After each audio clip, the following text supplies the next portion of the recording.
Hola, amigos. We are back. It's a KayFabeyBaby NRW Ring Generals Podcast. I'm Kuya, and I am here with part of my House of Trios, NRW, House of Black. He is the Brody King of our House of Black, Mr. Sean Mongold. How are you, sir? Hey, yeah, I'm doing good. Got off another, workout session with my stringer on, keeping it flexing, got to get it keeping it going. You know what I mean? Feeling good. Ready to talk about this. Been itching to talk about some of these things. Yes. Forbidden Door, brother. We are delivering 2 KayFabeyBabies this week because as of this recording, we actually gave our predictions for this. But then we recorded an episode that's on the channel right now, which is our Money in the Bank. We have 2 weekends of pay-per-views going on. Or do they even say pay-per-views anymore? Premium live events. Is AEW saying pay-per-view? Yeah, they're still saying pay-per-view because it is WWE is the premium live event, cats. And AEW with the pay-per-views. So a lot of wrestling content that's on the channel. Shout out to everybody. Check us out there. Me and Sean and my boy Webster Style breaking down Money in the Bank. And now we are coming back because we wanted to give an aftermath conversation to Forbidden Door.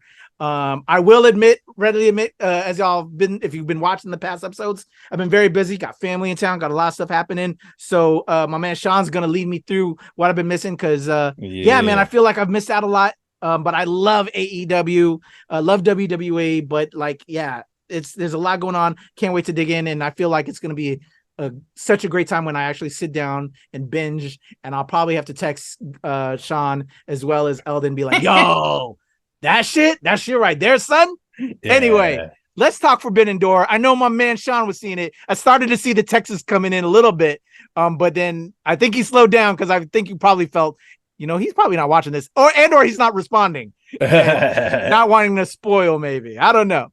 It's crazy, man. I'm trying to get like group chats going. Yeah, so I plan to, brother. Live. Once my family's out of town, I will be up to speed, and then we can go back and forth. I promise you, by next pay-per-view or premium live event. All right. We got all right. So let's talk Forbidden Door, man. First match that I see right here: Tom Lawler against Serpentico in a singles match.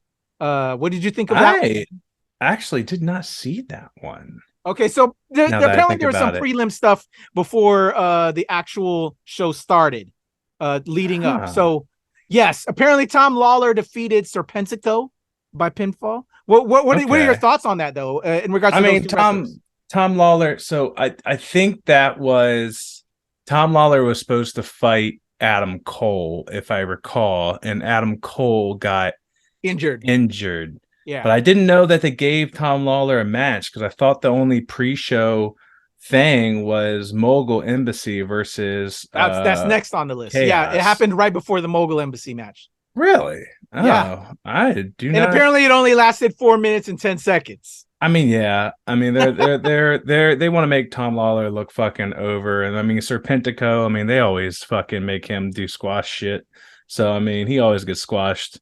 It doesn't surprise me. It surprises me that they actually did a match. I don't recall it because, like I said, like it was such a last minute kind of pull out for Adam Cole. Which also by the time of this airing, Dynamite also has come out, so they've already kind of like touched base because Adam Cole showed up on Dynamite and MJF kind of, made a little comment about that already, and that's just a great storyline. But we're not talking about that. We're talking about Forbidden Door. But yeah, I'll probably have to go back and rewatch it because I love Tom Lawler. I'm a big MMA fan. He used to be, so I used to watch his MMA shit back in the day. So I definitely want to see what that's about. And in that regard, man, because I've again been out of pocket, I'm curious with this whole thing with Adam Cole, like, because I think you and I talked. I've been watching what's the freaking reality show that we have for AEW. Yeah, about just him being out and wanting to come back, and is he okay? I think he's okay. Maybe that's a whole nother conversation. I mean, he came back and he had a great match with MJF like a couple Dynamites ago, and now they're doing like this kind of bingo style, like draw of the hat, tag team tournament for the titles. And after he lost to MJF, which he didn't really lose MJF, the time ran out as he pinned MJF.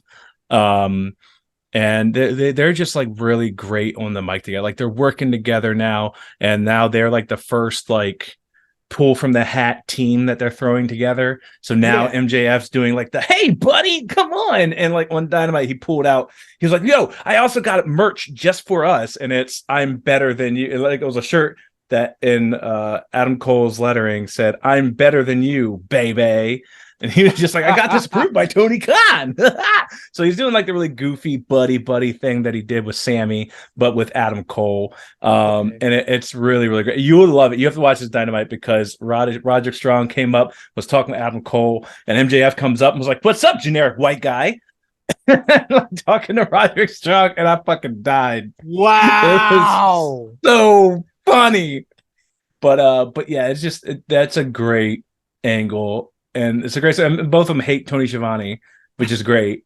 So at least they have something in common. Yeah. But he's okay. That's what I was just like. What the hell? He's okay. Medically, because I thought it might have been a rush. You know, the whole medical thing with everything. So they really just kind of they chalked it up like he was sick or something like that because he was on Dynamite and he was fine. But yeah, I don't know. Okay. All right. He's fine. He's wrestling. He's good. Okay. Yeah, man. You just, these guys, man, they put their bodies through a lot. You never know, man. Oh, I know. Crazy. All right, let's head over to what you didn't know. Mogul Embassy, Swerve Strickland, Toa Leona. I'm probably brutalizing that. Is it Toa Leona? Yeah, Leona. Brian Cage and Bishop Khan against with Prince Nana in the corner against Chaos, which is Rocky Romero, Chuck Taylor, Trent Beretta, and El Desperado. Yeah, which Chaos, I didn't even know that was their name, Chaos, because I'm not super big into New Japan. Same. I remember when I just know Roppongi Vice, which is Romero and fucking Trent Beretta. But this was a decent match. Beretta's part of the Best Friends, right? Yeah, and Chucky T is too, Chuck Taylor. So they're the best friends. Okay, got it. But Romero kind of joined them, and then they also had their own thing, Beretta and Romero. And then I don't know how Desperado fits into it all. And obviously the Mogul Embassy has been a big staple at AEW now. Which I love Swerve. Anytime you get to see Swerve in the ring, it's great. He's a great heel. I just wish they gave their stories a little bit more time, a little bit more air time for him to talk his shit. I feel like they gave him a lot of time when he was with Keith Lee. And ever since he kind of got into this embassy thing, we haven't really heard a lot. I think there's so much they can work with there. They just have not delivered with it. There is. And, having Cage in there is like a weird vibe. He's just like this big fucking machine dude. We've talked about him before, but like I don't know where he fits in with that, man. I just don't know. But anyway, it was a great match. I mean, just solid wrestling all around. I believe Swerve got the win. Yes, of course, because Swerve is the heavy hitter here. They're giving them a push, but not, other than that, like what the hell with story? Yeah, I just don't know where it's going. You know what I mean? Because yet again, they don't give them a lot of airtime. Because I'm hoping maybe with Collision and like a little bit more overall airtime, they start developing stories a little bit more. I hope so, but we'll see. We'll see where it gets to. All right, let's head over to the Women's Owen Hart Cup tournament. Athena against Billy Starks. I think we all called it up for Athena, and she defeated Billy Starks. What did you think? Of course. I'm not too familiar with Billy Starks. We obviously know a lot about Athena, aka Ember Moon. What did you think of that match, and how does this Billy Starks look? Billy Starks looks pretty good. I mean, she's young. She's a very young wrestler. There was a little bit of awkwardness in here. There was a couple of things that were missed and botched on both sides. I mean, more so on Starks in the beginning, but there was also like a weird botch from Athena, where she fell down when she really didn't get kicked. But overall, it was a great match. Very, very aggressive. So it was a solid match. I'll say that. What I mean? Of course, potential though with Billy.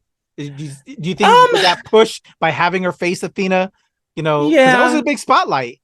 That is a big spotlight, and that's a good push. And it wasn't a squash, so that's good. And it got to highlight Billy Starks. She got like a couple good kicks. She's like the kicking kind of crazy, spunky. She reminds me a lot of younger Bailey, like very beginning face Bailey, hugger Bailey. Okay. So she's kind of got that kind of vibe to her. Are you excited to see more from her? I don't know, because that's really it. When they put people out there, to give us interest in that? Yeah, not really. Okay. Maybe after a couple more years of coming up, and like I said, like I don't know about a promo game. Like I haven't seen her a lot. Like I said, I'm not like the biggest New Japan person. Okay. So I don't really know. But I mean, if she gets thrown in there and she's good on the mic and she can provide good competition, I mean, she stood it with Athena, you know what I mean? Like she sold well, she had a couple of like good spots, but I think it was just like that, maybe that nervousness in the beginning, because it was a packed kind of crowded arena, that there was just a couple of like weird botches. I was just kind of like, yeah. Okay. Well, I'm curious because I'm a big women's wrestling fan. Oh, I know. I will definitely need to check this one out. Let's head over to El Fantasmo against Stu Grayson in a singles match. So Stu Grayson, we're seeing Stu Grayson again. Obviously, he was, I believe, Dark Order. He got released some time ago. He's in New Japan, and I don't really know. Like he came out with like some other people, like this dude with like dreads, and Maki and I were watching him. We're like, what the fuck? Like, who is this guy? Like, is this a shaman or something like that? Like, it looked like the dude with the dreads was the one that was fighting. You know what I mean? Because he kept getting in front of Stu, and like he was front and center of the camera. It was really weird. And then there was like another kind of bigger white dude with like a suit, and so I don't know what the fuck is going on with it. But obviously they're this was a squash match, so oh really? It wasn't a squash match. Like it went pretty long, but you can definitely tell they're trying to make Stu Grayson look stronger and more dominant. So you got a clean win, and it was just a blah match. And it was just it was kind of cool seeing Stu Grayson again, because I know he didn't get a lot of shine. Like all Dark Order, unfortunately, once Brody passed, like kind of like became like the goofy, clique group faction, whatever you want to call it, and they didn't really do anything with him. And then Stu just ended up getting cut, and I can't remember if he like asked for his release or if he just got cut to be cut.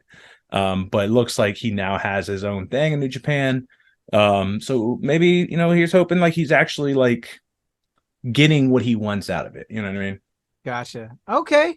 All right. Well, there we go with that one. Let's head over to Los Ingo. Man, I'm gonna mess that up. Ingo and Vulnerables de Japan, which is Shingo Takagi, Bushi, and Hiromu Takahashi against the United Empire of Jeff Cobb, Kyle Fletcher, and TJP.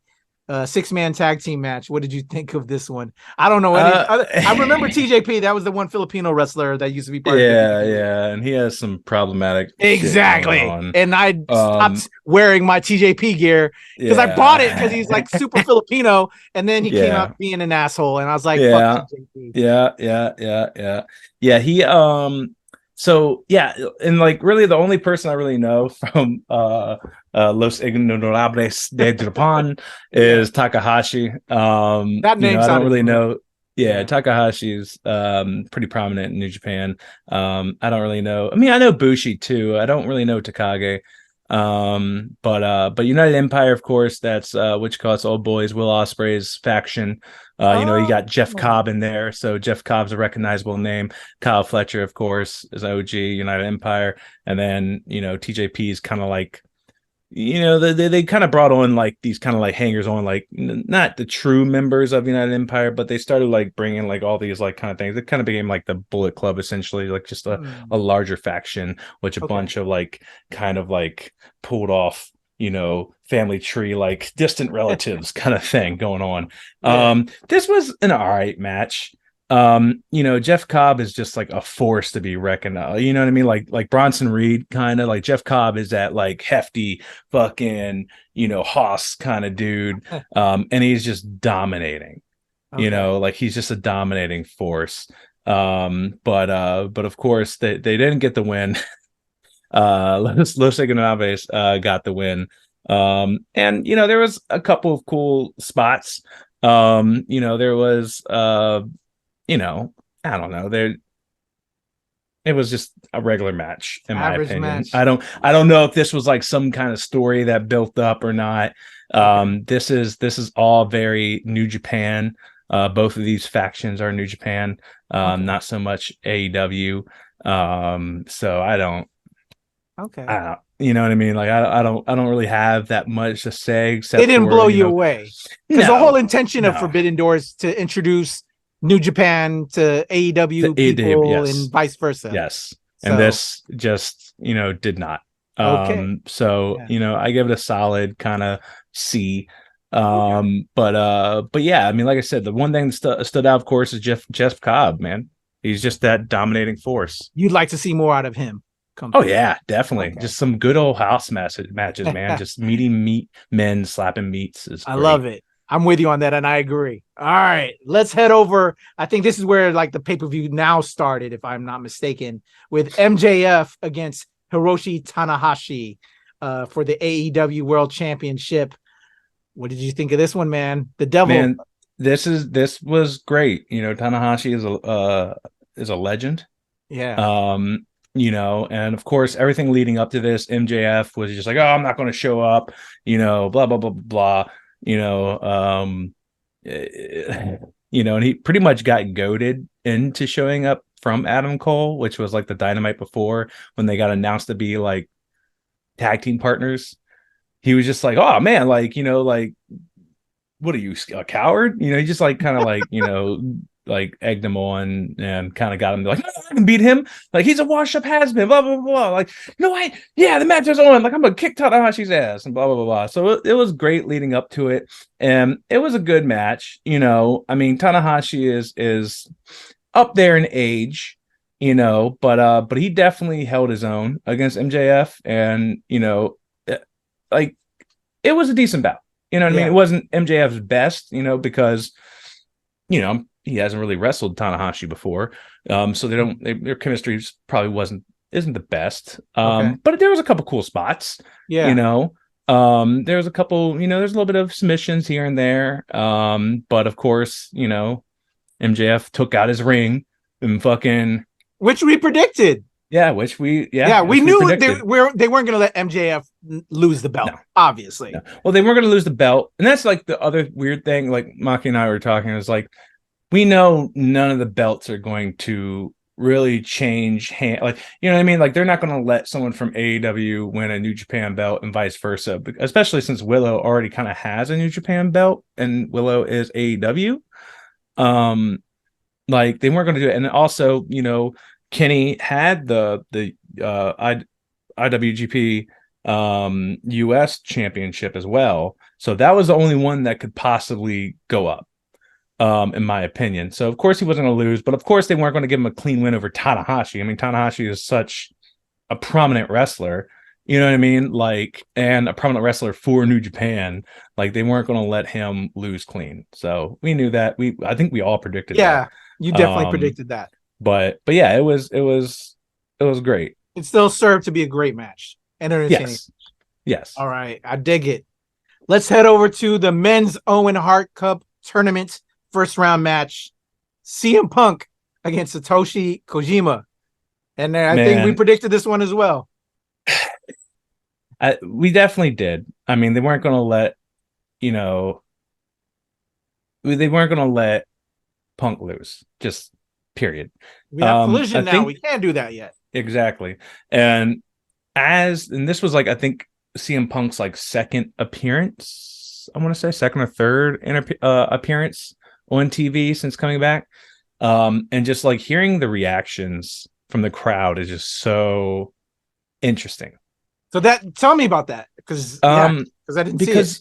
when he came out of Collision, you know, there was a lot of cheers that were in Chicago, but there was still a couple boo. Like, it was just such a weird cacophony. And then when he came out on Dynamite the week after, right before Forbidden Door, it was like half and half, boos and cheers, and he was just like eating it up, you know, just loving it. Mm-hmm. And like when he did the thing for like it's clobbering time, like no one said it. When he came out for Forbidden Door, so it was just very interesting. And this match, he played pretty heel. You know, it was a very good match. So, you know, Kojima has like these chops, these like overhand, like two-handed chops that he does. And I mean, CM Punk was doing them to Kojima, you know, screaming out Kojima, screaming out lariat as he hit him with like multiple lariats in the turnbuckle. Like, he was just like healing it up. You know what I mean? He still wasn't like a full heel, you know what I mean? But he was just doing things to like fuck with the crowd, you know. There was a couple of good spots like over at the barricades, like Punk got knocked over the barricades and he sold it really well, you know, from a chop or whatever. You know, so there's a couple of little notable things in there.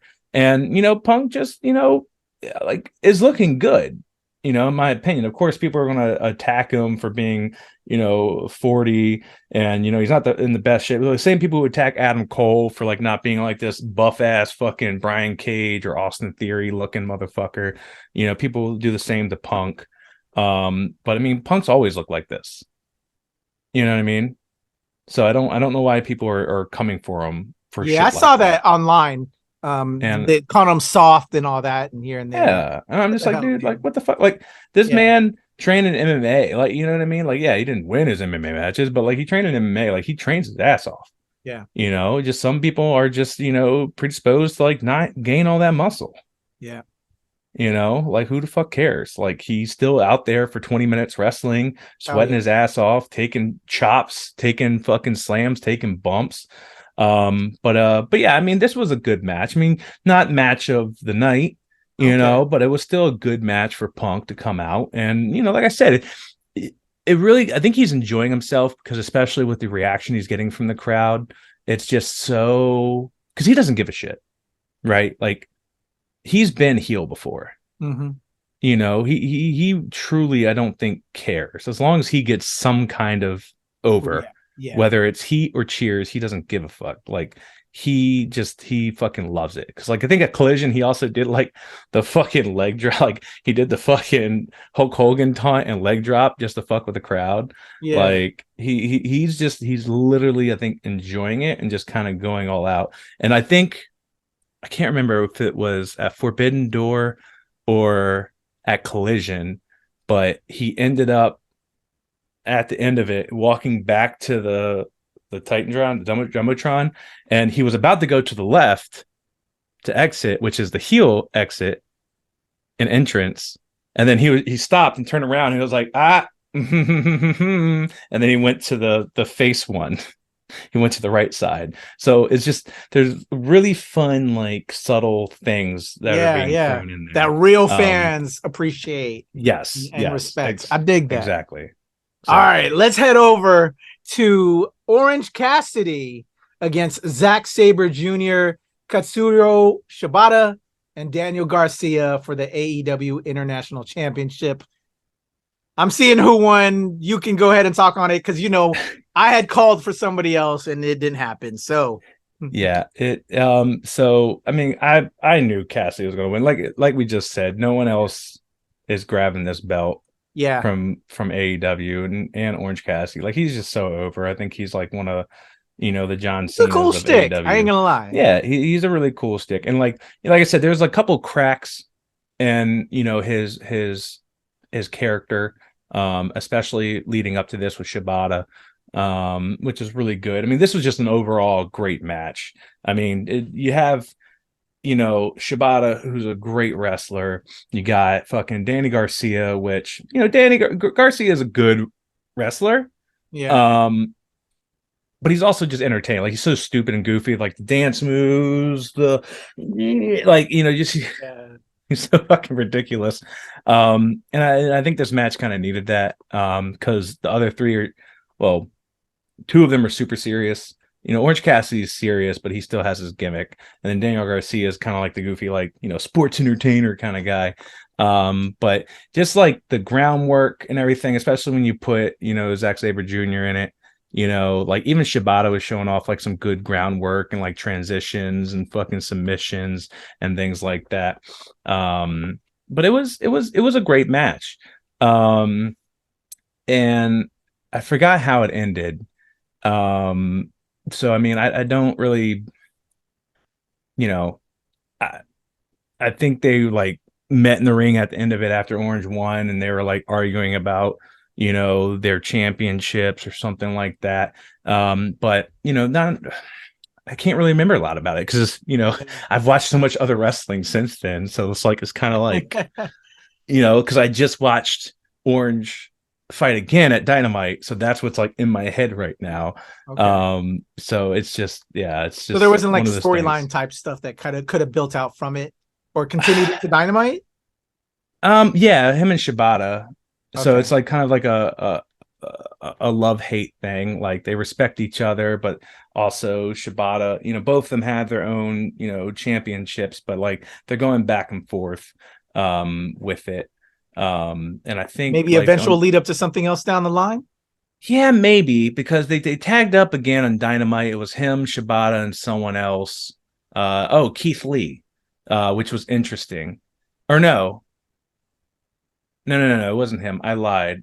It was fucking El Hijo del Vikingo. Oh, I love him. Keith Lee. That man is a beast, but that's another conversation. You have to have a conversation about that brother at some point. He is an amazing fighter. But yeah, so he just had a match with him. So that's a match that's like sticking in my head right now because it was great to see Keith Lee again. So this match, unfortunately, just kind of like is not in my mind right now. But but I do remember some of the transitions and the rolling around, which I enjoyed because I'm a BJ, but also it does tend to get a little boring sometimes.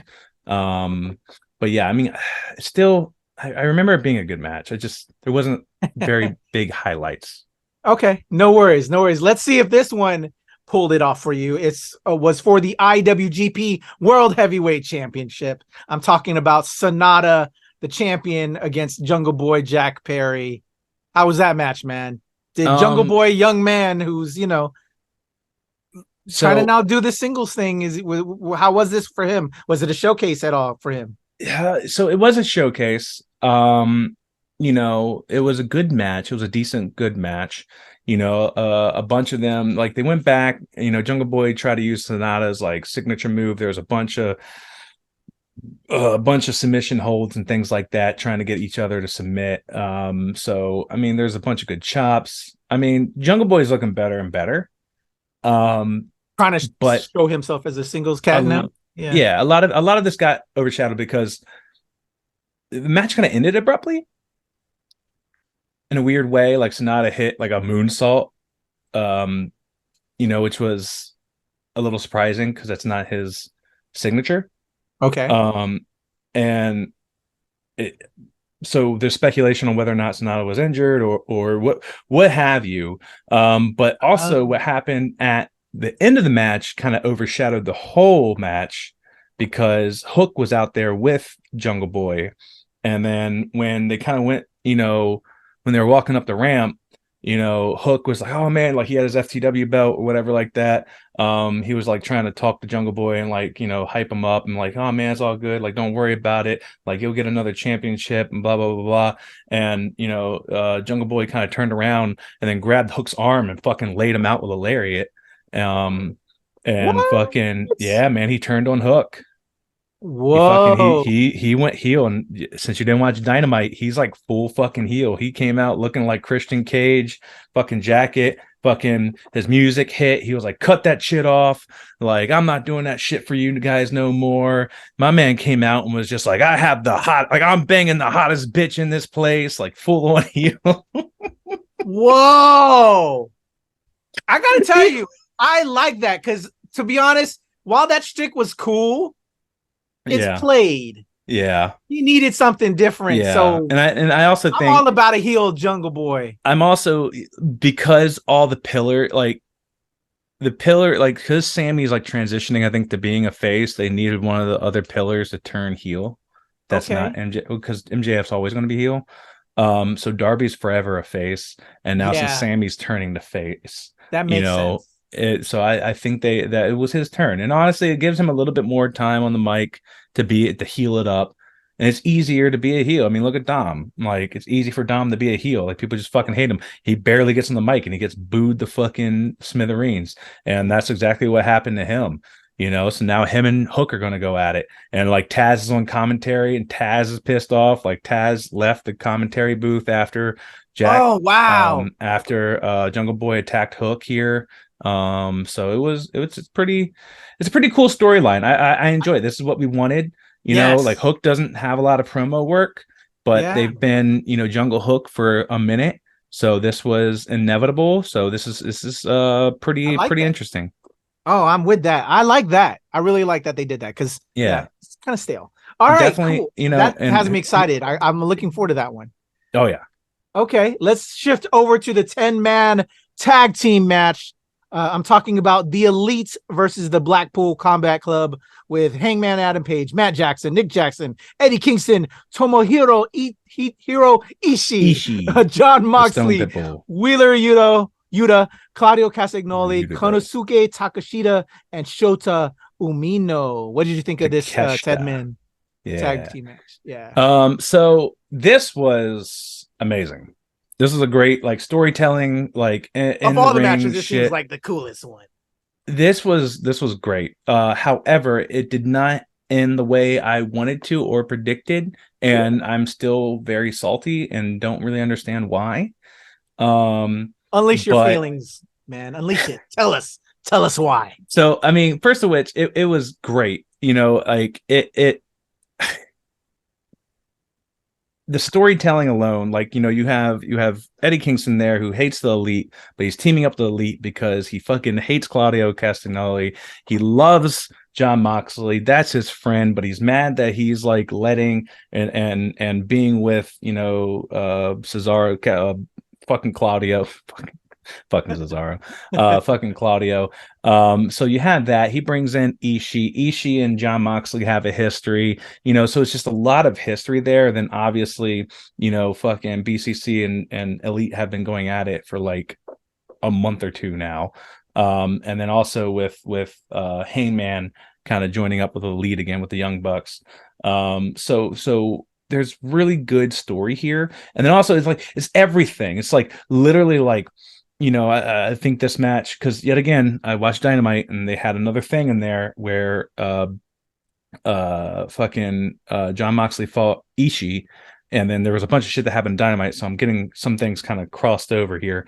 But I think in this one, Moxley was like avoiding eye contact with Kingston the whole time, and then Kingston was like staring down Claudio the whole time, and it was just like so much storytelling, like in-ring acting, you know what I mean? And just so much went on. Like Takeshita was just a spotlight. I think there was like a couple of spots where Takeshita and Ishii were going at it, and they were like chopping the fuck out of each other. Like, I mean, it was brutal looking. And Takeshita was just fucking selling everything. I love this, like this heel Takeshita, like coming out with the BCC black leather, just like the smirk on his face. Like, it's so fucking great. I think there was like a moment where Hangman like did a spinning elbow on Takeshita when he did a suicina out of the ropes, out of the ring. But yeah, it was just really, really great. I think a lot of Hangman got highlighted. Not so much the Bucks. Like, I can't really remember anything that the Bucks did that was like out of the ordinary or extraordinary. But just the storytelling alone was really great. And I believe the finish was Ishii getting the win over Wheeler Yuta, because of course they're gonna have Wheeler Yuta take the fucking fall, because you're not going to do it to Kingston, or not. Well, you're not going to do it to Moxley. You're not going to do it to Claudio. Takeshita maybe, but Yuta's kind of the one that's going to take the He's the low man on the totem pole. Yeah. Even though with their build, yeah. Right. And so it just, and there was like a little bit more like, storytelling where like Kingston like arguing with the Young Bucks because after they won, they were trying to like hug up on Eddie Kingston and he was like, yo, get off me. Like Kingston's always in that agitated pit bull mode and I fucking love it. He's always just like, yo, we need friends. Like, back up. Like, I don't give a shit that we won. Like, Street cat and he's for like, real. yeah, and he's trying to like see if Mox is okay. And it's just great storytelling. And then Ishii ended up fighting, like I said, Moxley at Dynamite. And that was another thing. BCC came out, and then literally when Kingston came out, Claudio couldn't take his eyes off Moxley. And then, they tried to interrupt, and then Kingston stopped them from interrupting the match and was like, yo, you can beat him on your own. You can beat him on your own. And like, dude, Ishii and Moxley were like headbutting the fuck out of each other. There's blood everywhere, of course, because it's Moxley. But yeah, that was Dynamite. I'm sorry. Let me no get worries. back to Forbidden Door. But yeah, that was a good match. Yet again, not match of the night for me. My match of the night, of course, I think it's. Well, we'll get to it. Don't tell us yet. But Don't we'll get to it. Yeah, we're almost there. All right, next up, let's head over to the AEW Women's World Championship with Toni Storm against Willow Nightingale. And Toni had Ruby and Saraya in her corner, obviously. What'd you think of this one, man? This was good. I love Willow so much. Yeah. And this has story because Willow and Ruby, of course, used to tag up together. And this did our predictions come true in any of it? Is what I'm curious, because I think you called Toni to win, obviously. Yeah. But did anything that we thought might happen or how she won and come into any of that? So, I mean, yet again, this is like where it gets confusing because Willow also fought Nyla, like, I think at Rampage or Collision the night before. Yeah. And then I think she had a match on Dynamite. So everything's kind of like blending together for you together.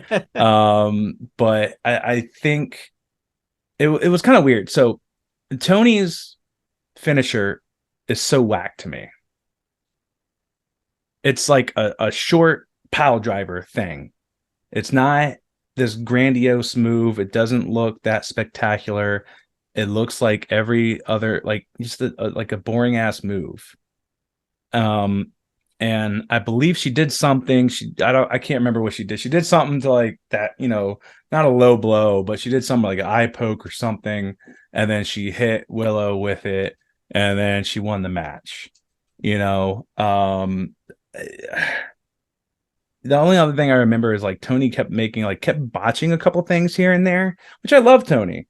But these botches just like really like come out and stand out. You know what I mean? But it was still a good match. Willow got to do the strap pull down, did her pounce move and everything, did the whole hype up thing. I fucking love Willow. I like, she's always so entertaining in the ring, and it's hard to be like that, like happy-go-lucky face and still be entertaining. You know what I mean? But Willow fucking does it, man. Yeah, we predicted Toni. I wanted Willow to win, but you're not going to let a standing AEW champion lose in a tournament. But also she won by cheating, so it kind of keeps Willow strong, keeps her strong. It's kind of it's kind of a cop out, but that's how people write things these days. All right, yeah, Willow is an amazing wrestler. Big fan of her as well. With you, brother. All right, let's head over to the IWGP United States Heavyweight Championship. Will Ospreay with Don Callis in the corner against Kenny Omega, bro. Oh man, so there was longest match of the night. I see. This is the longest, and this was the best. This was the match of the night. Yes, right. And I believe this was their trilogy, if I'm not mistaken. This is their third meeting, and this was it stood out differently from the other matches, and it was just a fucking slobber knocker, man. Like they were just going for it, man. Like there was a couple points where I was just like, yo, I was like, I don't know if they're like really fucking each other up or not, like specifically, Wow. I remember like Will Ospreay was slamming Kenny's head into the announce table, and that shit looked real. Like there was no like hand in front of his head or anything. Like his hands were down, just like literally like boom, like slamming his head into this fucking announcer's table, like full force, man. And I was like, bro, I was like, this is looking fucking vicious. And there was just so many fucking good spots. There were so many apron spots. There were so many high flying spots. Fucking Don Callis like was about to interrupt and he got thrown out, but then he comes back later on, and kind of used it against to help, but it was just crazy. It was a great match. Both of them used each other's signatures move, and what was great was this was a great touch. Is like, so Will Ospreay put fucking Kenny up for the one winged angel, and fucking Kenny kicked out at one. Like, yeah, it was crazy. And then fucking so he used the V trigger and the one wing angel. And then it was great. So it's like they're using each other's finishers and they both were kicking out at one. So I think what you call it, Kenny did the fucking elbow. I forget what the fuck it's called, but did the running elbow and fucking old boy kicked out at one. But of course, at the very end, there's like so many fucking near falls, like so many close, like 2-3, like there were so many times that this could have been over and it just was not. There was blood, like, Kenny getting his head slammed into the announce table, blood everywhere, fucking so many crazy things. And Callis ended up coming back and like passing the screwdriver to fucking Ospreay. And then he fucking hit his move, the Stormbreaker, hit the one ring angel, he tapped out again. Fucking Ospreay had to get him up, hit another V trigger, hit a one wing angel, and a Tiger Driver 91, which is a move that people don't really use anymore because it's not the safest. But after the Tiger Driver 91, he ended up using another fucking Stormbreaker and then pinned Kenny finally. Like I said, I think it was like a fucking 30-40 minute match, man. It says 39 minutes and 45 Jesus seconds. Christ, like that is like, and they were just going, you know what I mean? Like they were going hard. But of course he got the US title back, the IWGP US title. And that's the only title change really that happened. And this was their third match. So this was so was it who won? So it's now 2-1 Ospreay. Ospreay. Wow. Yeah. And like I think this is like the proverbial like passing torch, like Will Ospreay is just that good of a fucking wrestler, man. Like he's good. Like I think there was like another like, and he's a good heel. Like he snatched someone's Canadian flag out of the fucking crowd and fucking did the fucking run through with his crotch and his taint. And it was just, man, 5-star match all around. Like it was a great match. So do you think we'll be seeing more of Ospreay, with AEW New Japan, him now kind of coming over to America and doing more, or still kind of sticking with New Japan with this kind of a build-up? I mean, he just got the title, so I would assume he's still with New Japan for the foreseeable future. It would be cool. Like I say, it's like he's not a good human being. So it's hard to root for him, but he's such an amazing wrestler.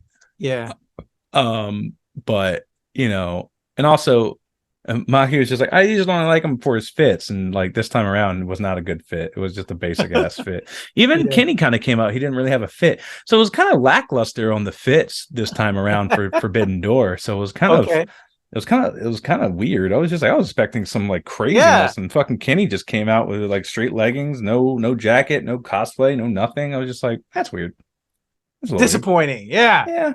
You gotta bring it out on these big events, man. I guess it was more so like, I'm focused on this match, I'm ready to kick ass, like let me speed down to the thing. So I think it was more for a story, but then also Ospreay came out in like a jacket, but it was just kind of like, it wasn't like one of his normal like crazy frilly jackets, so who knows. All right, man. We want the puff and the whatever the word is there. It always makes it a lot more fun.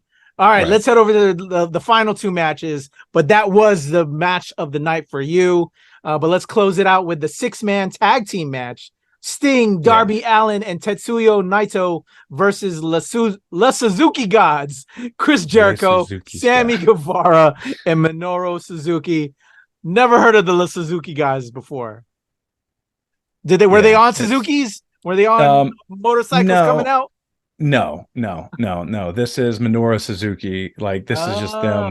This is them, because they are usually, the Spanish God, Makes sense. the Jericho God. Like, so now it's like Les Suzuki Gods. So it's just Jericho trying to like still appease Guevara so that he doesn't turn on him, but also kind of bringing Suzuki into the fold so they can do this 6-man tag and kind of have this forbidden door. Because without Naito and Suzuki, you really don't have an AEW New Japan Pro Wrestling, collaboration. If you just had Sting and Darby versus Chris and Sammy at Forbidden Door, it's not really a Forbidden Door match. You know what I mean? It's just an AEW match. So they kind of brought those two in to be on opposing sides. How was the match? Did it deliver? It was all right. Okay. It was okay. It wasn't a I heard show Sting, man, being an old ass man, was off there flying off of stuff. Oh yeah, no, he continued to do it, and yet again, this is another thing because they had another kind of similar match on Dynamite that I watched, so that's like kind of stuck in my head, and Sting got fucked up really badly. But it just, I don't know, it's very weird. Honestly, I think I kind of fell asleep at this match. But I know that Sting and them won because I watched Dynamite. I don't know who won, but like it was a long fucking card, so I actually have to probably go back and rewatch this. But yeah, I don't know. Like I'm more interested in like what's going on with Sammy and Chris Jericho for the storyline. I mean, I've been over Darby and Sting for the longest time. Yeah. I'm over it. And now that Jack Perry's turned heel, we know Darby's not going to turn on Sting or anything for quite some time. So it's just, I don't know. It's kind of boring. I'm with you on that. Yeah. But yeah, it's okay. Yeah, it's all right. All right. Well, let's close it out. And again, like you said, we already talked to your match of the night, but let's talk about the final match. Bryan Danielson against Kazuchi Okada. Yeah, man. This was a slobber knocker. Another slobber. Again, the second longest match of the night. Yes. Yeah. So they were beating the dog shit out of each other as well. I mean, they just went at it, just like throwing each other at the barricades, fucking just throwing people on the fucking announce tables, like just the fucking chops, like Danielson's kicks. Seemed to be like a little bit more aggressive.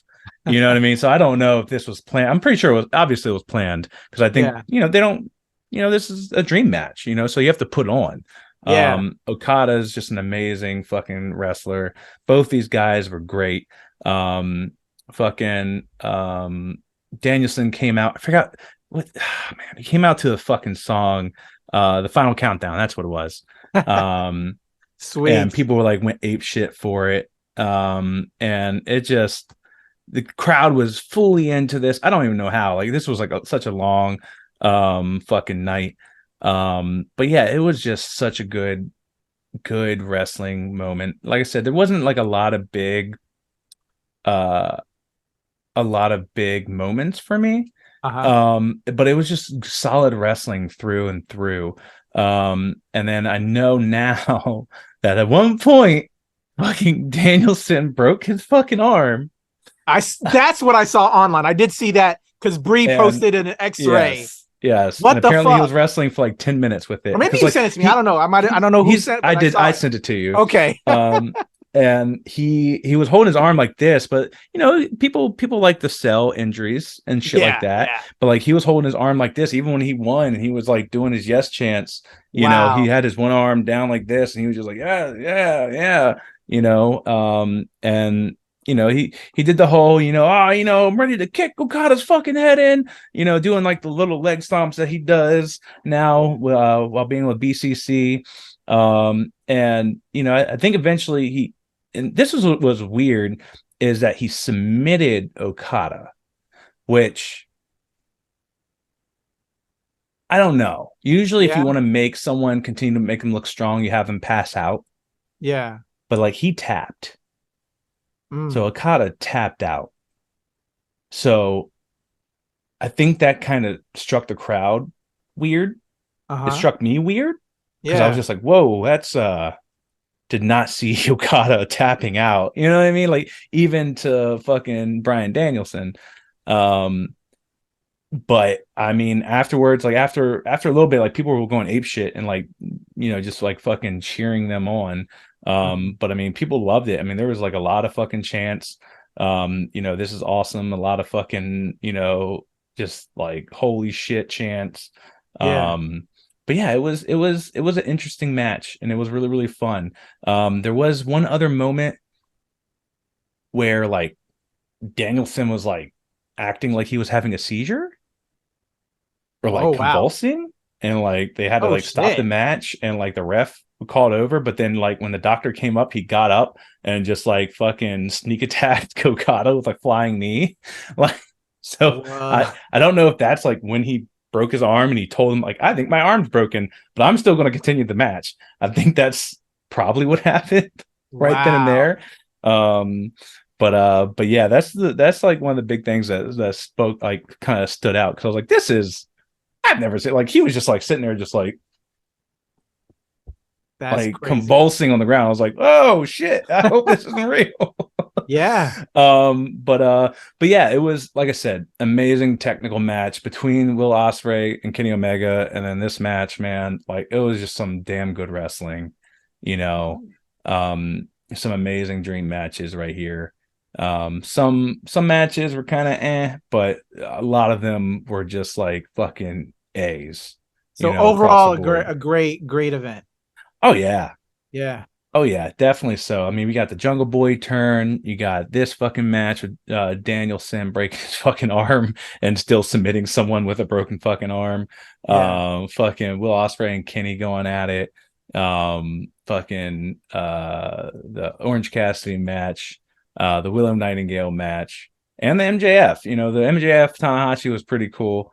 But yeah, I mean, yeah, it was a good match. It was a good card. I thoroughly enjoyed it. Like I said, I think I fell asleep during the Sting match, which I probably have to go back and watch. No worries. But I think we'll have to compare Money in the Bank this weekend that we've already predicted. See who delivered on their latest events. Come the next recording. Yeah, and I mean, there's just so much going on, like between fucking Collision starting up and Rampage and Dynamite and Raw and the SmackDown and pay-per-views. There's just a lot of content right now. There's just a lot of wrestling. So you really have to like kind of pick and choose, and also shit just starts blending in. Like, unless we like specifically like, all right, you know what, let's all sit down in a room and like watch this shit and then talk about it, then you know what I mean. Yeah, at some point, and hopefully if we get some sponsors, we can do some live actual in time with the events, man. That would be a lot of fun. Yeah, that would be cool. But I got a lot of catching up to do. As I said, man, thank you for running through the card with me. I love, just as fans, and when you talk with friends that are fans as well, yeah, you love to catch the vibe, and so I appreciate you sharing, Sean, going through Forbidden Door, and man, and then we're gonna see what's gonna happen with the Money in the Bank this weekend as well, and we'll return with another KayFabeyBaby. It's so funny that you have Forbidden Door up here. Was this the first one? Because Miro definitely was not in it. I'm assuming, yeah. I always have the picture in the back, so this must be from last year. My apologies, y'all. Just trying to showcase a little bit. I know, I'm messing with downloaded you, yeah, because we went through the whole card. Yeah, Miro wasn't in it. What's her name up here? Who Brett doesn't like? Thunder Rosa wasn't in it. Even the House of Black wasn't in it. So like the trios match and wasn't in it. FTR. So the tag championships didn't go up, or the trios championships didn't go up. So I'm kind of confused. Like I want to see our boys, the House of Black. Like I need them in something strong. Yes. You know? Agreed. So it's gonna be interesting. But you definitely have to watch Dynamite because fucking shit went down with Hangman and the Dark Order.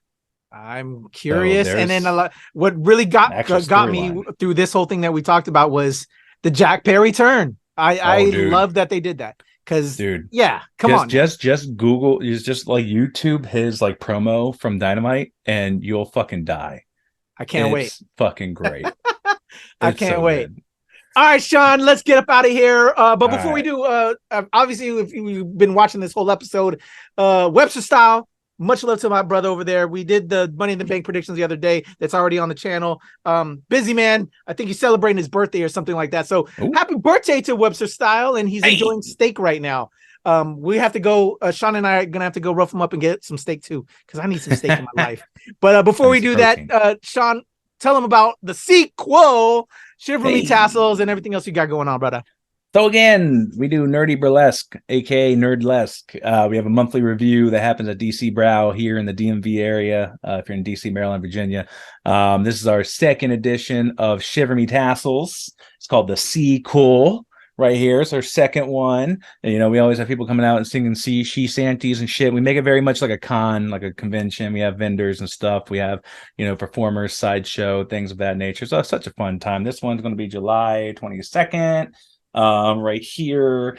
So yeah, please check us out. You can just look up Shiver Me Tassels on Eventbrite. And then you can also follow me on all socials at SMongoldVO.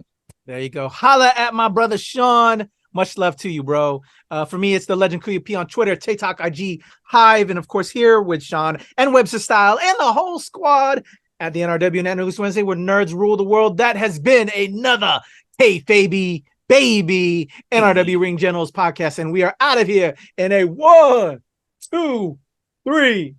Peace, y'all. You come in my face, I'm gonna fight you. Well, you're not gonna bust a nut anytime we're in the ring. I'm gonna get off by cranking your knob just a little beyond the breaking point. When I get my hands on you, I'm gonna eat your ass like a pot of collard greens, baby. I'm gonna stretch his ass like it's never been stretched before. You can hide behind that commissioner stuff just so long until I jerk a knot in your ass. And if you don't think I'm big enough, and you grab a hold of me, and you'll know that I'm growing, my man. Within your hands, I will get as big as I need to be to do the job on you. All right, just jerk Helmsley off. There's one part of our bodies that's soft, and it ain't soft all the time. If you catch my meaning, I'm gonna come on you like nobody's ever come on you before. Just you and I getting it on like two men should do. Oh, that's it, right? Boy, and I'm coming hard.